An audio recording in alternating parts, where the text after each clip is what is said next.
भगवान श्री रमण महर्षि के साथ बिताए गए कुछ भक्तों के अविस्मरणीय क्षण।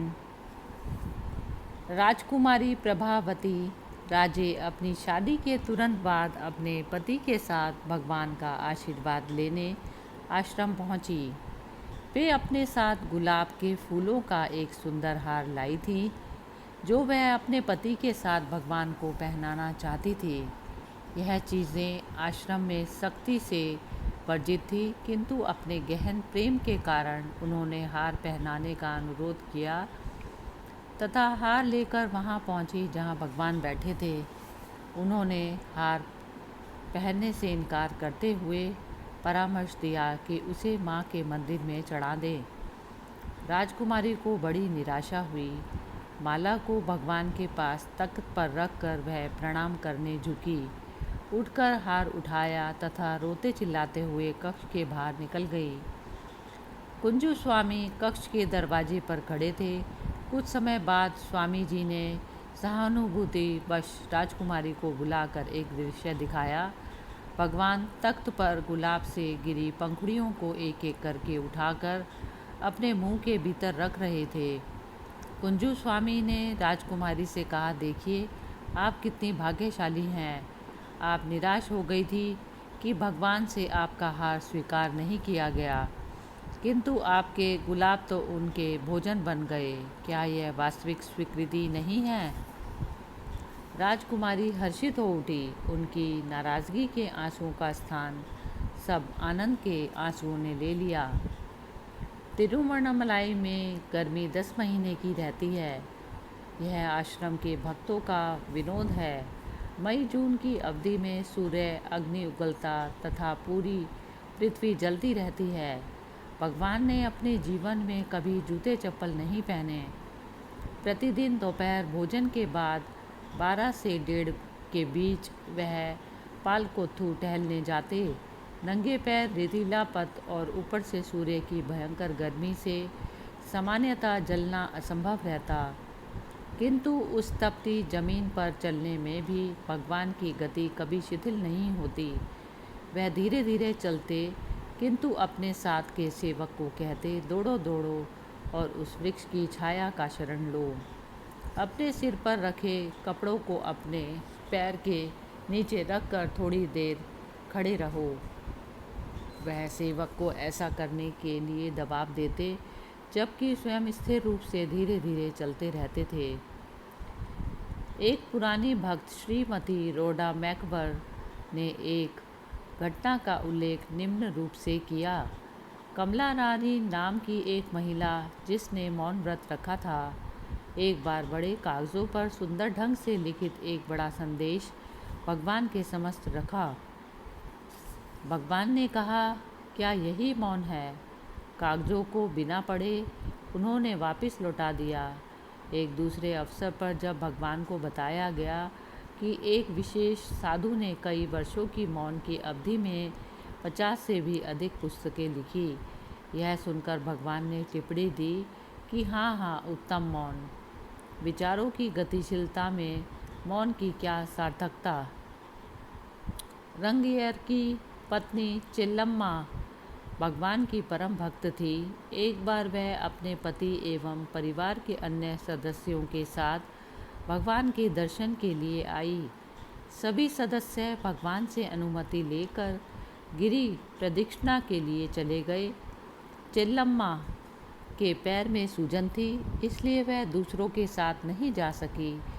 उन्होंने आश्रम की एक बार परिक्रमा की तथा कुछ बार उस कक्ष की परिक्रमा की जिसमें भगवान बैठे थे।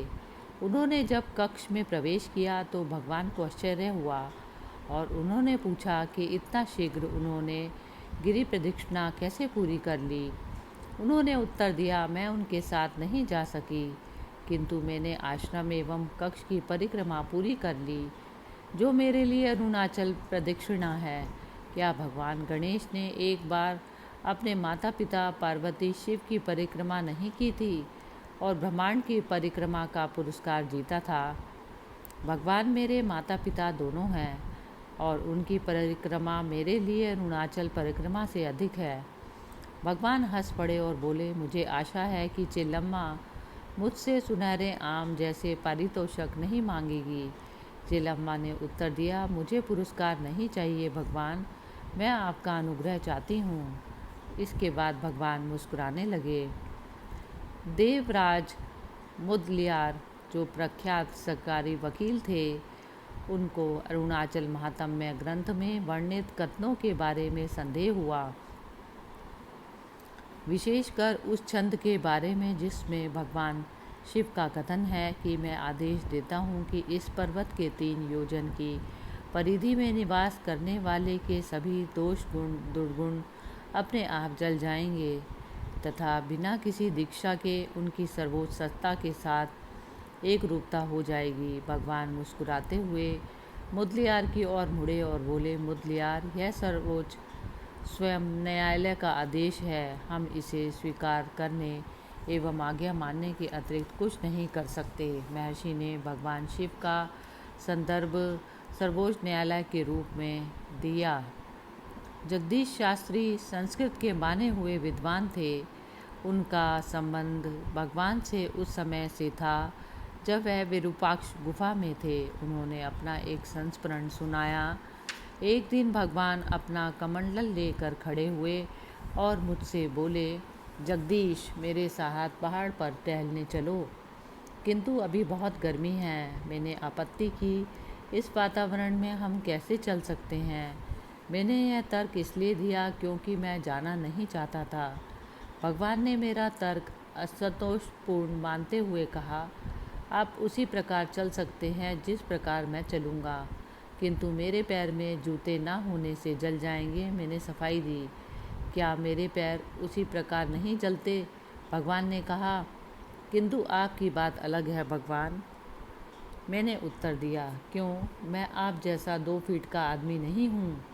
भगवान ने पूछा, आप अनावश्यक रूप से डरते हो, आओ उठो। तर्क करना उचित ना जानकर मैं उनके साथ चलने लगा। सूर्य की भीषण गर्मी में खुले पत्थर तप रहे थे।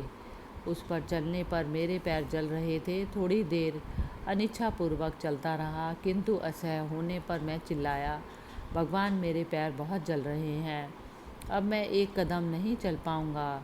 यदि इस गर्मी में मेरा अधिक देर रहा तो मेरा सिर फट जाएगा और मैं मर जाऊँगा। मुझे वास्तव में भय लग रहा था। भगवान ने धीरे और गहरे स्वर में कहा, जगदीश, अपना डर छोड़ दो और सुनो। आपके भीतर भावना होनी चाहिए कि आप सूर्य हैं। सूर्य मंत्र सूर्योस्मि पूरे इस भाव से जपना आरंभ करो। आप तुरंत प्रभाव देखोगे, आप सूर्य स्वरूप हो जाएंगे। क्या सूर्य की गर्मी अनुभव करता है? इसी प्रकार एक बार मैंने तुरंत सूर्य मंत्र का जप आरंभ किया और थोड़ी ही देर में उसका प्रभाव अनुभव किया। धीरे धीरे गर्मी की तीव्रता कम होने लगी और पैरों में जलन समाप्त हो गई, बल्कि गर्मी का स्थान एक आनंददायक ठंड ने ले लिया। तब मुझे लगा कि मैं भगवान के साथ चल सकता हूँ। पूरे टहलने की अवधि में मैं जप करता रहा और मेरे पैर नहीं जले। बाद में मुझे आश्चर्य हुआ कि उस मंत्र के जप का प्रभाव मेरे ऊपर स्थायी हो गया। तब से मुझे सूर्य की गर्मी कभी नहीं लगती। गर्मी में मैं बम्बई में की तपती कोलतार की सड़कों पर नंगे पैर चल सकता हूँ। एक भक्त ने बार बार उलाना दिया कि भगवान, मेरा मन चंचल है, मैं जब कभी इसे नियंत्रित करने का प्रयास करता हूँ हर बार असफल हो जाता हूँ, केवल आप इसे स्थिर करते हैं। भगवान ने उत्तर नहीं दिया। वह आदमी जब चला गया तो भगवान मुस्कुराते हुए बोले, मुझे बताओ, मन के बारे में यह कैसी बात है? मन कहाँ है? यह कैसा दिखता है? क्या इसकी मूछें और जटाएं हैं? सामान्य सच्चाई यह है कि मन का अस्तित्व ही नहीं है। जो अस्तित्वमान है केवल उसका अस्तित्व है। एक बार एक विदेशी भक्त मॉरिस फ्रीडमैन बड़े कक्ष में एक बड़े ग्लास में फल का शरबत लिए हुए प्रकट हुआ और उसे भगवान को देना चाहा। उसे देखकर भगवान ने कहा कि यह पर्याप्त नहीं है, यह सोचते हुए कि उन्हें और शरबत चाहिए, फ्रीडमैन ने कहा, कृपया इसे पीजिए, मैं आपको और दूंगा। अच्छा, क्या आप कक्ष में मौजूद प्रत्येक को इतने बड़े गिलास का शरबत देंगे? फ्रीडमैन ने उत्तर दिया, उन्हें इसकी आवश्यकता नहीं है, मुझे भी नहीं है। भगवान की ओर से तुरंत प्रत्युत्तर आया। फ्रीडमैन ने जोर दिया, किंतु आप बहुत दुबले हो गए हैं। भगवान ने उत्तर दिया, आप मुझसे ज़्यादा सफ़ेद हो गए हैं, इसलिए आपको इसे स्वयं पीना चाहिए। हर कोई हंसने लगा। फ्रीडमैन ने गुरु के शब्दों को आज्ञा माना। वह एक किनारे गए और शरबत का पूरा ग्लास स्वयं पी गए। एक बार एक 75 वर्षीय एक वृद्ध महिला एक छोटे से बर्तन में शहद लेकर दर्शन के लिए पहुंची। उसे नेत्रों से कम दिखाई पड़ता था। भगवान की ओर देखते हुए उसके आंसू से आंसू बहने लगे तथा अनियंत्रित होकर आनंद स्वर में फूट पड़े। वह पिछले 26 वर्षों से भगवान के दर्शन के लिए आना चाहती थी, किंतु वह इच्छा अब पूरी हुई। भगवान ने बड़े अनुराग से पूछा, अम्मा, मेरे लिए क्या लाई है? आप दीजिए, मैं थोड़ा लूँगा। वह जो शहद लाई थी, श्री भगवान को भेंट किया तथा तब उन्होंने कहा कि यदि इन्हें भोजन कराया जाए तो अच्छा होगा। आदेश मानकर चिन्ना स्वामी ने उसका तुरंत पालन किया। बाद में भगवान ने कहा, संभवतः कोई उन्हें एक साड़ी देना चाहेगा। सेवक ने उसकी तुरंत व्यवस्था की। बाद में वह वृद्ध औरत से बोले, अम्मा, कोई धनवान आदमी यह उपहार आपको देना चाहता है, कृपया इसे स्वीकार करें। वृद्ध महिला ने उस उपहार को भगवान का प्रसाद मानकर ग्रहण किया। इस भाव विह्वल संवेदनशील दृश्य ने वहाँ उपस्थित हर किसी को भाव विह्वल कर दिया।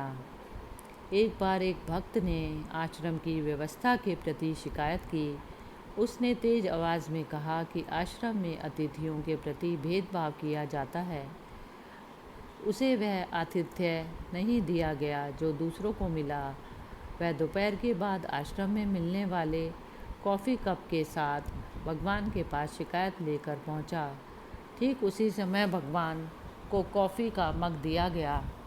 वह बोला, आप देखिए, भगवान को भी विशिष्ट कॉफ़ी दी गई है, मेरा देखिए कितना बेकार है। भगवान ने कुछ नहीं कहा, बल्कि उस आदमी का कप ले लिया तथा अपना मग उसे दे दिया। असंतुष्ट भक्त ने उसे चखा। वह जंगली औषधियों का कड़वा काढ़ा था। उस कड़वे काढ़े को पीने का साहस केवल भगवान ही कर सकते थे।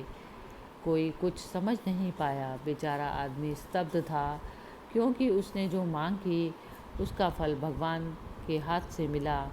यह गुरु का प्रसाद था। उसने अपने जीवन में इतना कड़वा प्रसाद कभी नहीं लिया था। एक बार भगवान के पास आने वालों में उनकी संख्या अधिक रहती थी, जो किसी न किसी शारीरिक, मानसिक, पारिवारिक या आर्थिक कठिनाई से ग्रस्त होते। वे अपनी समस्याएं उनके समक्ष रखते। महर्षि कभी यह नहीं कहते कि मैं सहायता करूंगा या तुम्हारी समस्या हल कर दूंगा।